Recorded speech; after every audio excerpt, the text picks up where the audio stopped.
Hello everyone, it's Joe here from Snake Draft FPL, and today we are looking at the game weeks 25 to 29. We're looking at all the fixtures. We've got a blank game week, a double game week, a game week with doubles and blanks. It's all going on. If you enjoy this kind of content, please do hit the like button, subscribe if you're new. Let's get stuck straight into it.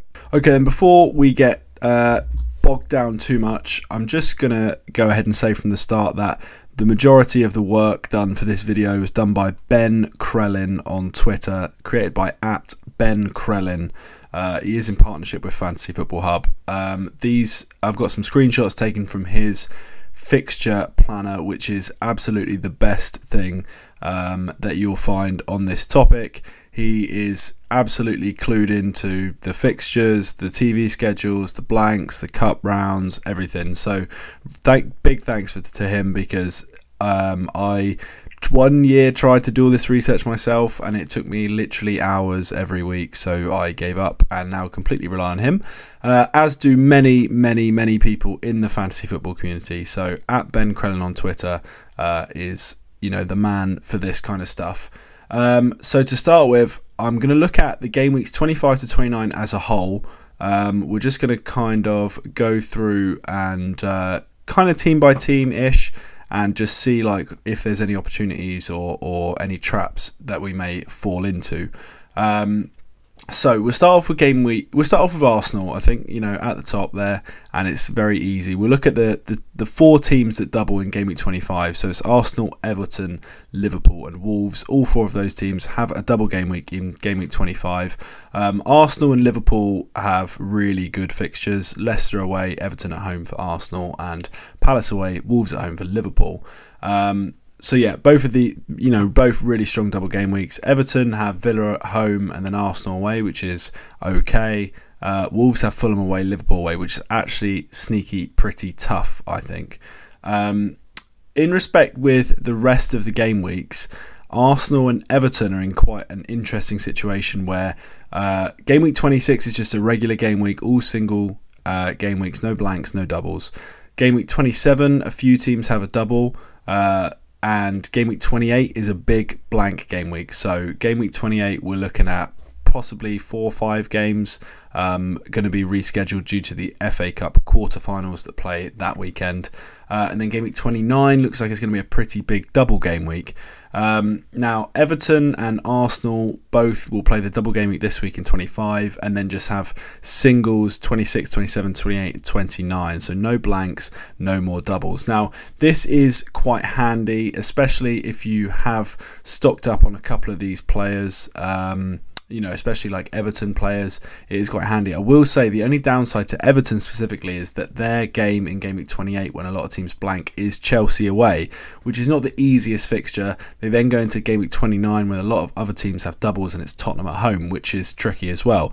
So I think for 25, 26, 27, Everton are absolutely great picks. They've got the double, then they've got Forest and Brentford, and if you're stuck for players in 28, they're good as well.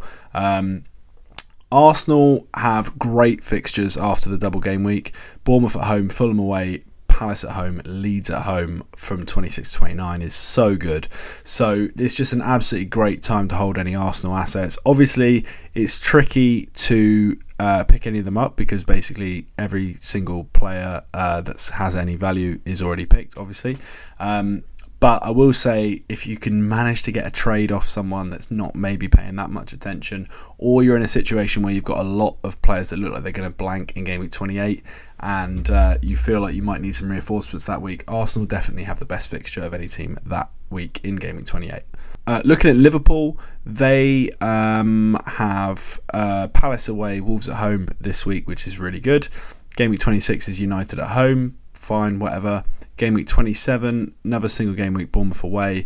Then they have a potential blank in game week 28 when they're due to play Fulham at home. Now, if that game goes ahead, it is a good fixture, and they look like they will probably then get a double in 29.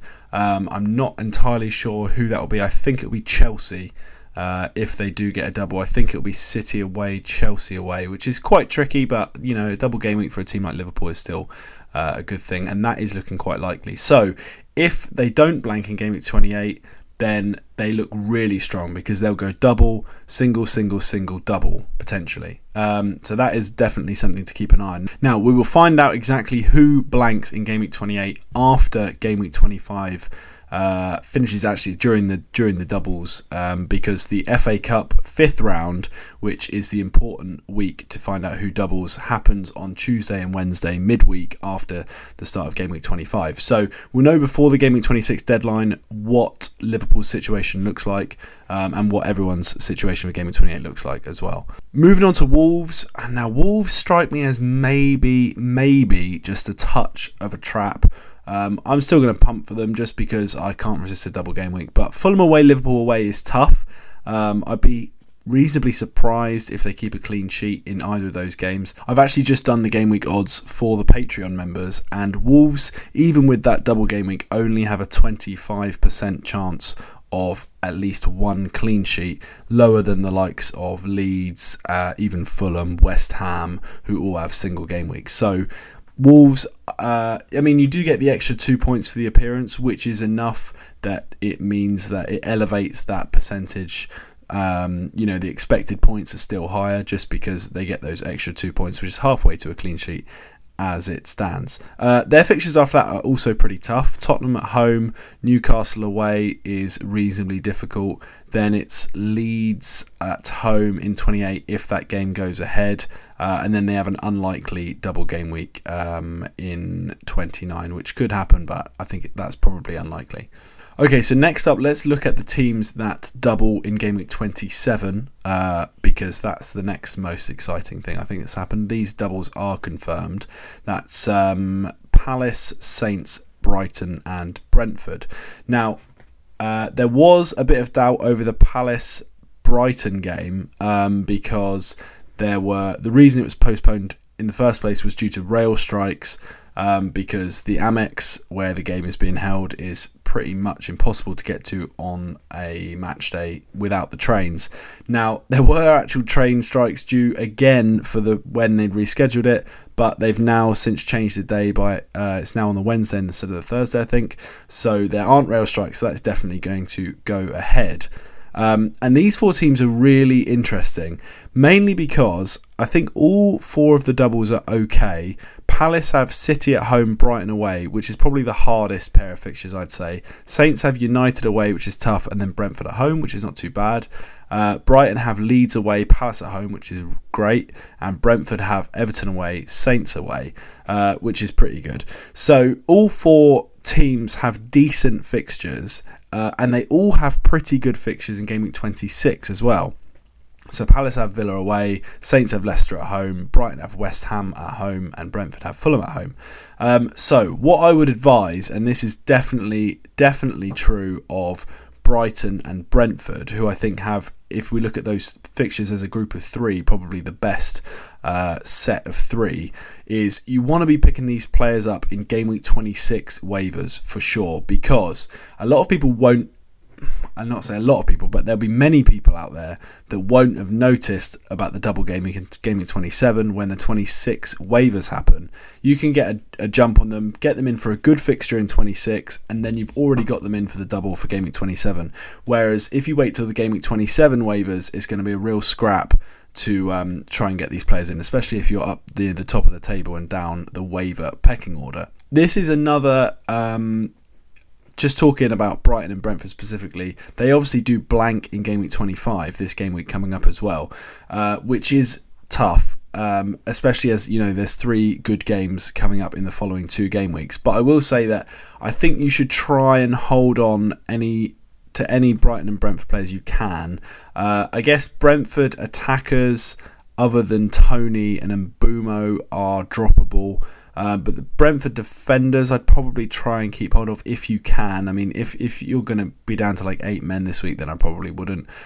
Brighton players, I'd probably keep basically anyone, and just take the hit this week, because I think for 26 and 27 they're going to be really, really important. The other two teams that blank in Game Week 25 are obviously Newcastle and United. They are contesting the Carabao Cup final this weekend. Both of them have pretty rough fixtures at the moment, actually. 26, they've got Newcastle have City away and United have Liverpool away. 27's not too bad, Wolves and Saints at home, respectively. 28, Newcastle actually do have a game guaranteed to be playing in 28. They've got Forest away, which is a really nice fixture. So, your Newcastle assets, I guess, are a little bit more valuable. And obviously the defenders and the forwards, and the sort of the main players, the Almirons, Wilson, you're not going to drop any of these players anyway, but the kind of fringe picks, maybe Joe Linton, people like that, you may be looking to drop for 25 and 26. But if you're going to do that, I would definitely try and get them back in for Gameweek 27 so that you get Wolves at home in 27 and then you get them in for the blank game week in Gameweek 28.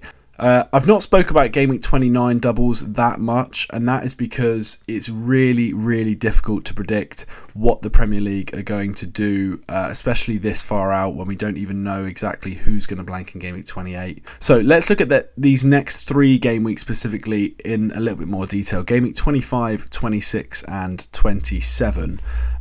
So I've just used the Fantasy Football Scout fixture difficulty ranking. I've just set it to 25, 26, 27, sorted by difficulty, and we can see the teams that are up the top there. All of them have a double, none of them have a blank. It's Arsenal, Liverpool, who we spoke about, Saints up there as well with 3 decent fixtures out of the 4 games they play, Everton up there, Palace, Wolves, none of these are really a surprise. Then there's a couple of teams that have all single game weeks with decent fixtures. West Ham have Forest at home, Brighton away, Villa at home, which is a really good set of 3.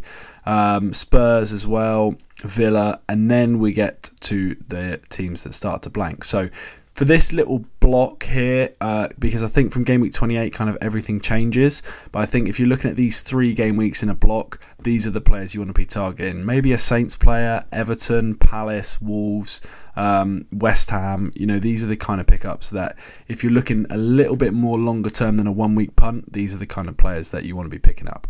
Finally then, let's look at the Game Week 28 blank Game Week situation. So, of the 10 fixtures that week, there are 4 that are guaranteed to be played because all these teams are out of the FA Cup, and that is Forest Newcastle, Chelsea Everton, Villa Bournemouth and Arsenal Palace.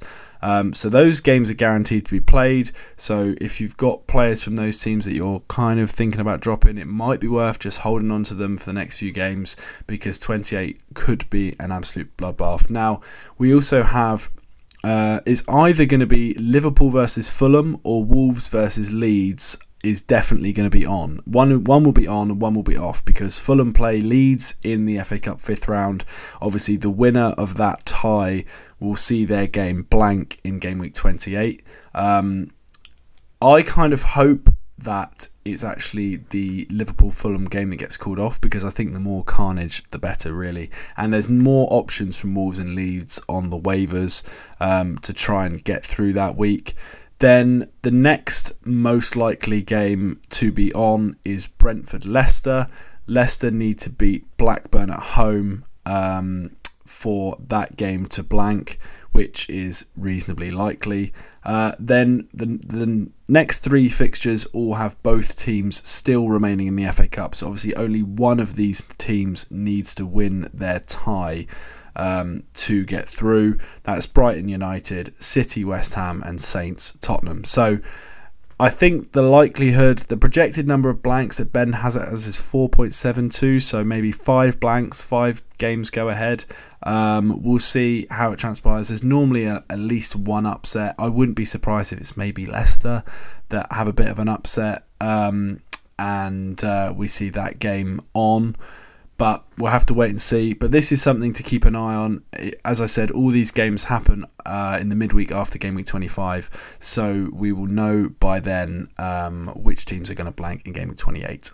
Now, just by the nature of the beast, a lot of these teams that blank in Game Week 28 28 will see that double happen straight away in Game Week 29. So over the 2 game weeks, you're not actually at a loss, because instead of playing once in 28, once in 29, they'll play twice in Game Week 29.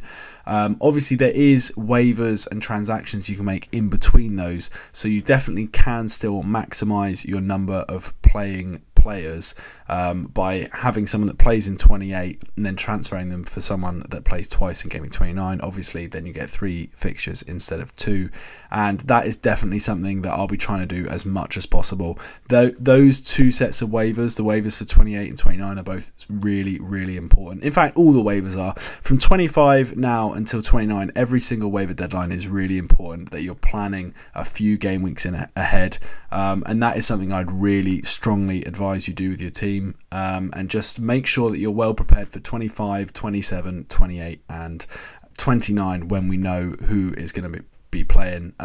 29 will probably be one of those weeks where there's enough double game weeks that it doesn't really matter that much long-term planning, because most people will have between sort of 8 and 10 doubles anyway, so you can just kind of ride it through. But definitely 28 and 27 I think are very important to plan for. Okay everyone, thank you for watching. That was my draft FPL Game Week 25 to 29 guide through the doubles and blanks. Again, big thank you to Ben Krellin for making all this possible with this fantastic spreadsheet that he has got.